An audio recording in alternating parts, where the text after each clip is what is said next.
হেলাল ভাই যেটা বলছেন যে মির্জা ফখরুল ইসলাম আলমগীরের দীর্ঘ রাজনৈতিক সংগ্রামের ইতিহাস, একদম পৌরসভা মেয়র থেকে শুরু করে উনি এমপি হয়েছেন, মন্ত্রী হয়েছেন, দীর্ঘ সময় দায়িত্ব পালন করেছেন এবং ফেসিবাদের সময়ও তিনি দলের ভারপ্রাপ্ত মহাসচিব বা পরবর্তীতে মহাসচিব হিসেবে দায়িত্ব পালন করেছেন। আমি মনে করি ওনার দীর্ঘ রাজনৈতিক সংগ্রামের ইতিহাস আছে এবং বাংলাদেশকে ভিতরে বাহিরে থেকে দেখবার সুযোগ হয়েছে।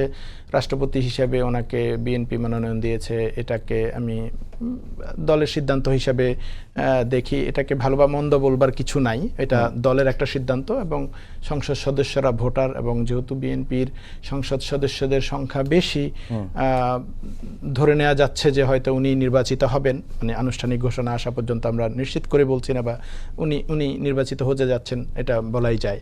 তো এটাতে আমি এখন এটাতে বিএনপির বরং অনেক সমীকরণ আছে। কেউ কেউ হয়তো মনে করেন যে উনি দীর্ঘদিন মহাসচিব হিসেবে দায়িত্ব পালন করেছেন, এই জায়গায় একজন নতুন নেতাকে নিয়ে আসা দরকার আছে।